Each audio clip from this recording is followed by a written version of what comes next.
For those of you wondering, no, it doesn't get better. Everything stays the same in this God-forbidden city. Nothing ever changes.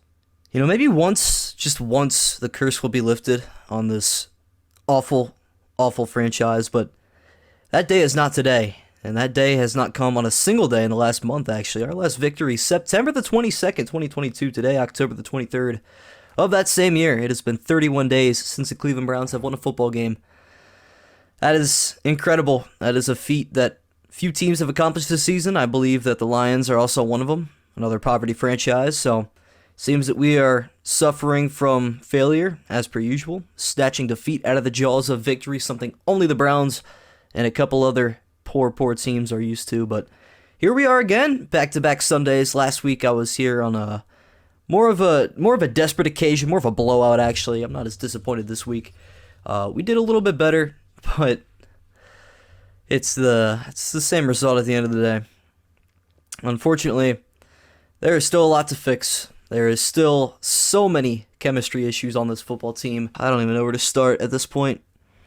Let's start at the start. So, beginning the game, what an excellent opening drive for the Browns, keeping the false hope straight off the rip. The Ravens have not given up a first quarter touchdown all season, and the Browns open up their first drive with a touchdown. Wonderful drive. Jacoby Brissett starting out the game 100% through the air. I know he started out at least 7 for 7, may have been better than that, but he was doing pretty well picking apart that secondary, as the Ravens have unfortunately had an issue with all season. So the Browns picked up where all the other offenses had also left off. Nick Chubb touched the ball a lot on that drive. He had a pretty big reception. Obviously, he ended up scoring a touchdown at the end of that drive. So Browns take a 7-0 early lead. Ravens answer back the field goal. Next possession, Amari Cooper has a really deep reception, a wonderfully placed ball from Jacoby Brissett. He actually had a pretty good day. Placed a couple passes on the money, did what he had to do today. I was pretty proud of him. So we had a pretty good day, but Browns end up kicking a field goal on that drive. Unfortunately, couldn't capitalize with a touchdown. That Ravens pass rush was incredible today. Justin Houston was on a different level. He had an incredible day, probably going to end up being AFC Defensive Player of the Week. But yeah, excellent day for him. Poor pass blocking all day, but that's one of the issues for later. So the Browns lead 10-3, which later turned to 10-6 after another Justin Tucker make. When he's on the field, he is not missing a field goal. The Browns know that. Every NFL fan knows that, so we're just going to have to live with that for now. But anyways, we lead 10-6. And then here comes the Kevin Stefanski mastermind play calling, where we have 2 consecutive drives that not only go 3 and out, but they go backwards. Now, in Kevin Stefanski's defense, one of them started from the 12, and Patrick Queen just turned into the second coming of Christ on back-to-back plays, in part because we have nobody to pick up that man for whatever reason. It's okay if something happens once, but if something happens 2 times in a row, and it's the exact same play, the exact same player, that's when you got to start raising your eyebrows and pointing fingers at people. That can't happen. Miscommunication could happen the first time, but after that, you got to figure out what's going on. But anyways, we'll come back to the issues in a little bit, because we still have a lead for right now. So the Browns up 10-6 for the majority of the second quarter. We actually had a pretty solid first half. Gus Edwards walks it in from, I think, 6 yards out. Wasn't even touched on the play. That is typical Browns football. So, not to mention, we couldn't tackle it all today. Deion Jones has no idea what he's doing in the system yet. I can't really blame him. It's mostly on the coaching staff, because he is the newest player to the system, and we kind of threw him in expecting him to know what to do, but you got to give him time to study our playbook and get used to the fact that he's going to be losing for a while, because unlike Atlanta, who's actually more consistent than Cleveland this year, he unfortunately has to undergo the fact that the Browns are not as good as the Falcons, as he did beat the Browns a couple weeks ago. So, yeah, he's on a 2-5 team now, and a 2-5 team that has lost 4 in a row, with a Steeler win tonight is going to end up being at the bottom of the AFC North. We are used to that place. We have everything we need at that spot. We could live there. We have lived there. We know what it takes to live there, and we do live there. So, it's typical Browns football, so that's incredible. But no, we're only down by 3 points now, and we drive down the field, and we have a stupid mistake. I can't remember what we did. I think, Brissett ended up losing the football. So we get pushed, still in field goal range, but Stefanski, I think wisely here, he didn't gamble for once in his life. He didn't gamble. And it was a good decision, because Tucker would have flipped the field, kicked a, 68-yarder himself, and the Browns would have been down 6 instead of 3 at the end of the half. So Browns trail by 3 at the end of half number 1. That was all right. And then the Ravens They just open up with an incredible offense for a drive or two. So they end up taking a 20-10 lead.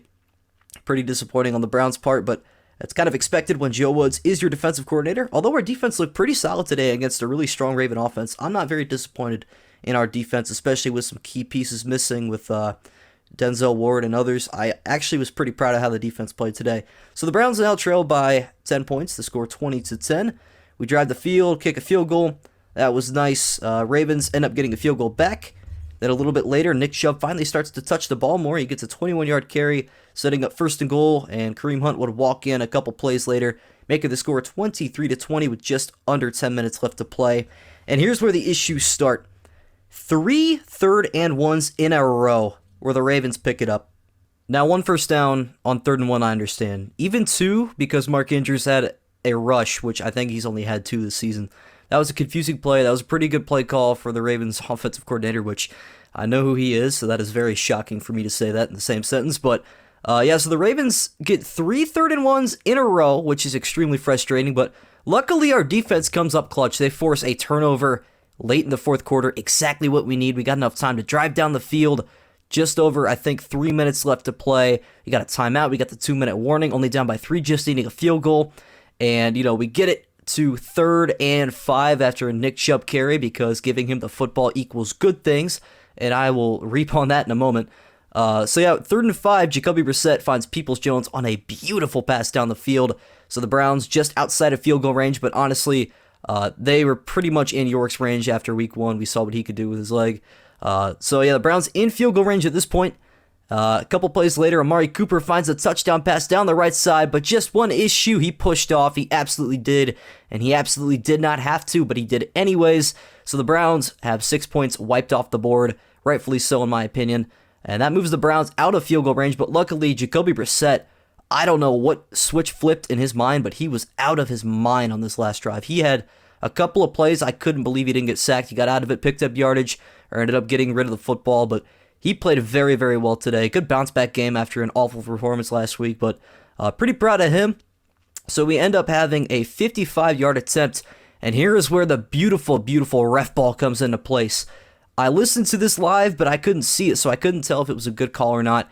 And if I'm being honest and unbiased, I still don't know if it's a good call or not. It's obvious that one of the Ravens' defensive linemen on this 55-yard attempt did jump into the neutral zone, but it's hard to tell if it was A, caused by the center, the long snapper Charlie Hewlett for the Browns, or B, our left tackle. I don't even know if they call it a left tackle on a kick, but the man all the way on the left side of our offensive line, which I believe was Harrison Bryant at the time, also moved, but he moved as a result of whoever was in the neutral zone at the time. It was a very back-and-forth call. It was very tough to decide, but of course, every penalty that is hard to decide will go against the Cleveland Browns, so move it back 5 yards, a 60 to 61-yard attempt unofficially, and it gets blocked. The Ravens would pick up a first down and officially call it game. Not an awful performance when you break it down like that, but there is just so many issues with the Browns. And we're going to start with issue number 1, a stat that I discovered on my own, actually. This stat involves the beautiful, wonderful Nicholas Jamal Chubb. The Browns have a 2-0 record. That's right, both of our victories, week 1 against the Panthers and week 3 against the Steelers. Nick Chubb has run the ball 20 or more times, and when he does not get 20 or more carries, the Browns are 0-5. They haven't won a football game when he doesn't carry the ball 20 or more times. You know, that means, actually, give me a second. Run the ball, Kevin. What drives me the most nuts is that he is an X-Factor player every single moment on this football field, where he is not a vital player, but when we absolutely need him on the field to either fool a defense into think that we're running, or to actually give him the football to continue running for 5 yards every play like he's done all season, he's not on the field. He doesn't get the ball. I mean, the first 2 drives for the Browns, he didn't have the most running yards. They were shutting it down pretty well, but we know after time, Nick Chubb is going to break through that defense. He's a 4th quarter running back, and even before then, he usually breaks 100 yards. He's incredible. He didn't break 100 yards today because Kevin Stefanski, once again, did not give him the football enough. Less than 20 carries, and the Browns lose as a result. It's the same thing every week. Some things never change. The Browns are consistently shooting themselves in the foot. And if you wonder when it's going to stop, I don't know. I couldn't answer that question for you. Joe Woods today wanted to keep his job. Proud of him. One man that has got to go after this week is Mike Prefer. I can't stand to watch another second of our punt team walk to the punt returner. Devin Duvernay had himself a day today. He usually does. We should have game planned for this. You know, when you take players like Lamar Jackson, who got shut down pretty well by Joe Woods' defense that actually got reasonable pressure, kept him under wraps for the most part. I think he only had 59 rushing yards, which for Lamar Jackson's status, that is not bad at all. I feel like our defense did a good job. Unfortunately, we didn't game plan good enough for their special teams, which is why they ended up kicking a field goal that would eventually help them win this game. Mike Prefer is a big factor in why we lost this game. Not to mention, little flash of the 2019 Browns, there was apparently a lot of shouting after the game, to which Kevin Stefanski replied, "That's just football." No, Kevin, that is a dysfunctional franchise, and you're a part of it, and you're one of the main problems within it. But if you think that's just football, keep on coaching, Kevin. See how many games we can lose this season. And if you're thinking, let's just tank for draft picks, let me just remind you that our draft pick is currently sitting at home, waiting to come back, and that quarterback is not going to come back to any chance of the Browns making the playoffs. Today was a must-win game, in my opinion. I don't even think it really is an opinion. It's probably a fact at this point.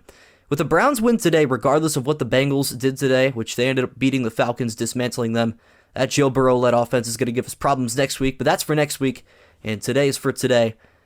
The Browns winning today would have set up a matchup on Monday night with the Bengals in Cleveland, would have been for the division lead going into the bye week for the Browns. Cleveland could have been 4-4, leading the AFC North, getting fresh legs, recovering from injury. Speaking of injury, David Njoku left with crutches. That's never anything that you want to see. So that's going to be another incredible injury to deal with. But that game could have been for the division lead. Unfortunately for the Browns, it now means we have to win it even more, and it means even less at the moment. Especially once you look at our schedule after the bye week. Tampa Bay, Buffalo, Miami, those are our first three teams after the bye. And then Deshaun comes back. I think Deshaun Watson could probably go undefeated to end the season, if I'm being honest. This team has what it takes to be there. Unfortunately, our coaches are preventing that. And I think Watson probably could have taken this team to 4-3, maybe 5-2, kind of depending on situations. But unfortunately, he has to sit and watch this team, and he's going to come back with no chance. Because now the Browns have as many losses this year as they did the year they made the playoffs in 2020. The odds of us winning 10 games in a row to close out the season 12-5 are just not there, especially with the hardest remaining schedule in the National Football League. You look at what we got coming up. We got to play the Bengals twice, the Ravens once, the Bills, the Dolphins, the Saints, the Buccaneers. I mean, if the wheels haven't already fallen off, they're about to overinflate at this point. It is just getting ugly. It is terrible. There is hardly anything to look forward to with Browns football at this point. You can't even look at the draft. You're going to have to skip an entire year. So if you're sick and tired of watching this team as much as I am, if I were you, I would just turn off the TV until next year. Unfortunately, the will within me does not have the power to do that just yet. And for some reason, the false hope next week is going to convince me that the Browns have a chance just to choke in the fourth quarter again. Another funny story. The Ravens have held countless double-digit leads this season, including one against the Browns. They've choked 3 of the 4. The one that they didn't choke, of course, against the Browns. The laughingstock of the NFL will remain the laughingstock of the NFL for another week and likely another year. Some things never change in this city. So anyways, that was the Week 7 rant. The Browns lose to the Ravens 23-20. Thank you all so much for watching, and I will see you Halloween night for the Battle of Ohio, the Browns, and the Bengals at First Energy Stadium. Should be a fun one, unless you're a Browns fan, and then it's going to be absolute misery. So thank you all so much for watching, and I will see you guys right here next week.